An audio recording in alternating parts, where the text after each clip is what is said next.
So can you tell me a little bit about, well, first of all, tell me what the charity is for. It's for the Puppetry Museum? Yeah, this is the Center for Puppetry Arts in Atlanta, which has been here for, my goodness, I guess 30 years. We should probably check exactly. 1978, so 35, I guess. Sure, yeah. Is when the center officially opened. And I occasionally get involved with them on fundraising things and stuff like that, and when I can. And Disney and Henson before had always been great about letting me use Kermit for that kind of stuff to help raise funding. They're a nonprofit, a not-for-profit, and they do great work, and they actually promote all different types of puppetry. Jim Henson was here, obviously, for their original opening, their ribbon cutting back in 1978 while we were shooting the Muppet movie. The odd part about that was that he flew to Atlanta for the opening, and I was in L.A. working on the movie and couldn't come. Oh. It's like my hometown.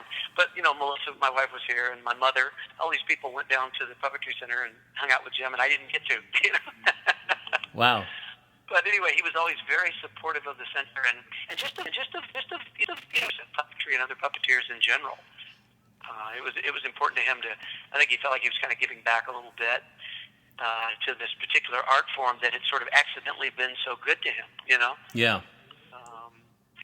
So that's the group run by a guy named Vince Anthony, who's been kind of running this place since those days. I mean, Vince is still the guy.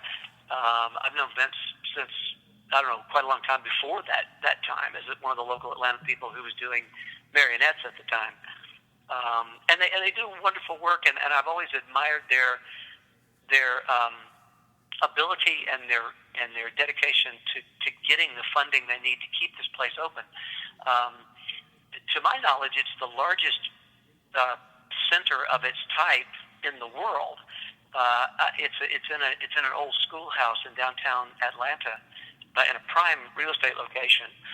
And they've been trying for some time now to update the facility. The old part of the facility it's a really old place.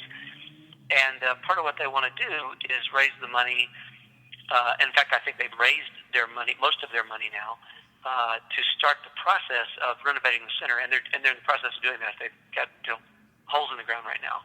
Oh, wow. A big part of what they want to do is a Jim Henson Museum.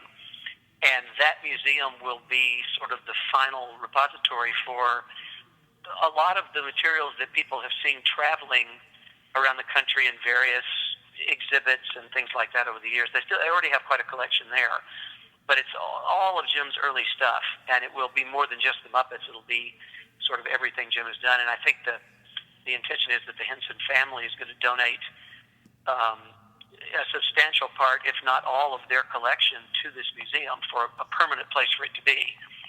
Wow, that's fantastic. Yeah, go ahead. Oh, I mean, I was just thinking, it's like the Indiana Jones mentality. Everything belongs in a museum, and I'm so glad to see that these things are going to find a place like that. Well, it's kind of cool that they will, and I think it's appropriate that it would be at this particular place at the Center for Puppetry Arts because they're so dedicated to all things puppet, and Jim was such a supporter of this place himself. I think both financially and certainly he made many appearances here, and I even made a few with him over the years where we did things here together. It makes sense for it to be there. There's a small museum in Leland, Mississippi that's dedicated to Jim. Sure. Because that's where he grew up. Right. But this will kind of be the place where his legacy will be housed. Sort of. So part of that was, part of all that is that I wanted to do what I could to help him raise funds and contribute and that sort of thing. I had this bedroom in my house for the last 25 years that, I don't know if you imagine a room that's kind of like a standard small bedroom, 11 by 12 kind of room. Uh-huh. And it started out as kind of my own little display place. I had everything nicely arranged in there. And you could walk in and you could say, oh, that's from this project, and it's from all these various things that I've collected over the years. Some of the stuff is, standard products that were put out back over the last 40 years. And some of it is really unique items that were just for cast and crew and things like that, gifts that were given to me, things like that. And so over the years, that room sort of became a big closet. It wasn't really much. It wasn't really much of a display anymore. It was kind of a place where I'd open the door after a trip and toss the next thing in there and shut the door really quick. Yeah, that sounds like my entire apartment. Yeah. It's easy for that to happen. Sure. And after a certain amount of time, and more recently, just trying to deal with all of that, I realized that for me, most of those things hold a lot of memories, but most of my memories are kind of in my head. Sure. And I thought, I'd really like to see these items go to a good cause. Most of them are in great shape, and some of them are sort of at this stage almost one of a kind. And I thought, well, the logical thing would be to donate them to the center, and then the center can auction them off, and whatever money they get will go towards paying for this museum. Help out with the fundraising for that. Sure. And plus, I get my bedroom back, so that's not true. I might be able to start over and have a little bit smaller display of stuff. And as time goes by, a lot of the stuff that might have meant something to me 30 years ago doesn't quite anymore, but it still has value, and it's unique. And I think collectors and hopefully the fans can get in on some of this, on some of these items they might want. They obviously want to make as much money as possible off of this, but it is an auction, and I think they'll start out with starting bid, but people might be able to pick up some of this Muppet memorabilia for quite good prices. Yeah, I'm hoping myself. I might get a couple of things. A lot of stuff, and at the moment, I think tomorrow it sort of begins, and at that point, Daniel at the center will release the information on how to start bidding and all that sort of stuff. I don't really have that stuff, so you probably can't get that from him until probably tomorrow. Sure. Well, once we get that, I'll talk to him and we'll make sure that we have all the correct information. Figure out the details. Yeah. Sure.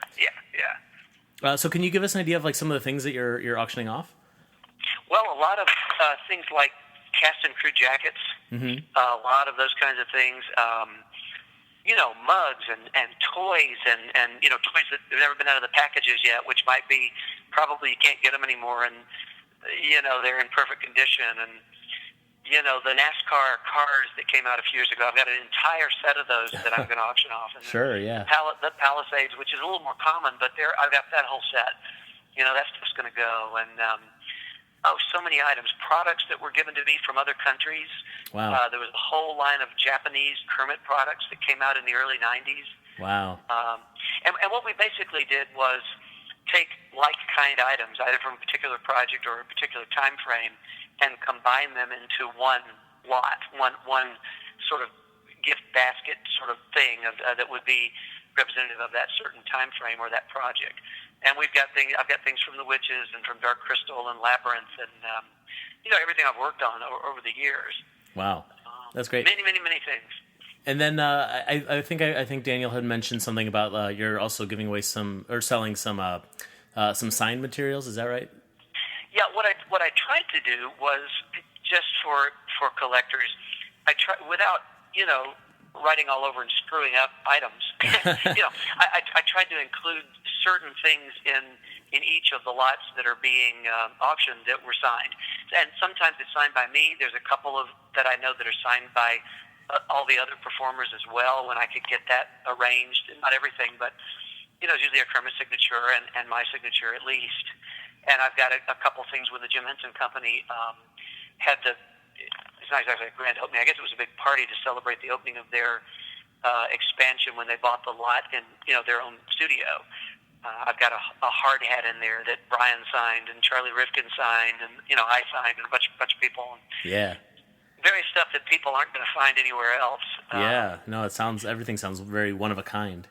Yeah, a lot of it is, and some of it will be things that have been actual products that were on the market over the years, but chances are slim that you'd actually find them at this stage. And plus, I love the idea that it's going for this great cause, at the same time. Absolutely. So, did you have anything that you were donating that the museum thought like maybe we'll keep this for the exhibit? I offered to those guys that if there was anything that they felt made more sense to stay as a part of the exhibit, they have a particular person who has a small staff that is their exhibit director and coordinator, And if they wanted to use any of those items as part of the exhibit, to feel free to do that. And I sort of left that up to them. Sure. One of the things that I've talked to Daniel and the other guys down there about is the idea of, in fact, they suggested it, because they are based in Atlanta as well, that they might be interested in taking some of the puppets that I had used pre-Muppets. I've still got a few of those that are absolutely falling to pieces, and I have no use for them at all, and maybe doing a small display about that time frame in the late 70s when I was doing my own local TV show. Yeah. Stuff like that. It'd be nice. It'd be kind of fun to have that stuff on display down there, to the extent that it's not completely disintegrated. Yeah, that's the kind of stuff I'm sure. Myself included. Like the fans would love to see. I think so, and yeah, I would hope so, and I'd like to see it someplace that's kind of rather. I've got it in like plastic bags in a closet. Sure. Yeah. It'd be nice for it to be out there, and even if you have to rebuild some of it. Yeah, of course. But I had a whole bunch of puppets that I built for this local little TV show I did just out of high school, which might be fun to have in a glass case down there somewhere. Yeah. Well, it's not doing anyone any good in your closet, that's for sure. Exactly. Yeah. And I could use the closet space. Yeah. And the puppets are not in. I have no plans to use the puppets, and sure. they're not in. They're only probably good enough for display purposes. Yeah, it belongs in a museum. That's for sure. Yes. So what kind of stuff did you end up keeping when you were going through this bedroom? Well, I try to be really discriminating, because it's very easy to say, "Oh, look at this! I forgot I had that," and just keep it. I tried to keep things that really had some level of sentimental value to me for one reason or another. Some things that Jim had given me, signed things that he had signed to me. A couple of posters, and he made a habit of, when we did, the early 3 Muppet movies and Labyrinth and Dark Crystal, to send us all signed posters. So I kept that. Yeah. What else? Let me think. I think I might have had a few signed pictures. I've got some books, like Muppets and Men books. Sure, yeah. Everybody signed it during that time frame, which is kind of cool. Yeah, that is very cool. Yeah, a couple things like that. That I thought, well, this is it means something really only to me in a way, for now, and I'll hang on to it. Yeah. So, how long is the auction going on for? I think it's going to go on for quite a while here. Probably. Now, that's actually a good question to ask Daniel for certain. Sure. But I know they're going to. There's a lot of stuff. We're talking. I'm thinking we ended up with over 100 different what we're calling lots, which we had put together in like gift baskets. So compilations of stuff. There's probably more than 100 of them, and I think they will do them slowly over time. I'm pretty sure that once the website is up tomorrow, where you can view an example of some of the things that are available, I'm thinking, I saw a preview of it, I'm thinking there are about 20 of those listed at this point, and they're going to start auctioning with 2 or 3. Wow. So they're kind of giving people an advanced preview. So it will be over the course of, I'm guessing, over the next year or so. But confirm that with Daniel. I will, yeah. And I know they will be pulling this stuff out over the course of time. So if you see something that's not being out there right now, you might hold out for that for a little while, knowing it's on the way. Sure, yeah. On the other hand, if we hold out too long, they'll say, "Gee, nobody's buying this stuff." No, they'll stop doing it. Well, I'm sure that there will be a lot of people lining up to buy whatever it is. You could be selling your toenail clippings. I'm sure there's a Muppet fan out there who wants them. Well, what I think may happen is it's obviously great for the fan sites like you guys, but I hope it sort of leaks into some of the like the Dragon Con people and the Comic Con people and the collectors like that too. Yeah. And I'm thinking the wider we can go with it, the more likely is the center is to make a little bit higher profits off of it, which I hope they do. That would be my goal, is that they actually walk away with having auctioned it off for as much as possible. Yeah, well, it's a good mix between it's sounds like it's great stuff. It's got that nostalgia factor with the Muppets, but then it's also for a good cause. So I feel like you can't really miss. I hope so. I hope that turns out to be the case. We'll see. They displayed some of this stuff every year. The center has in September they have a big gala fundraiser called String Fling. Mm-hmm. It's at one of the local hotels here in a ballroom in Atlanta. And they put a bunch of these gift baskets, and they're going to break some of those up, but they also put them out as kind of a silent auction as part of that. And I actually don't know the results of how that went, but my gut feeling was that most of the people there were corporate sponsors who paid money and bought tables, and they weren't really collectors or Muppet enthusiasts or even really puppet enthusiasts. Right. So I'm not sure it was the right audience to aim this stuff at. I think the collectors and maybe the fans will be more interested in this kind of stuff. Yeah.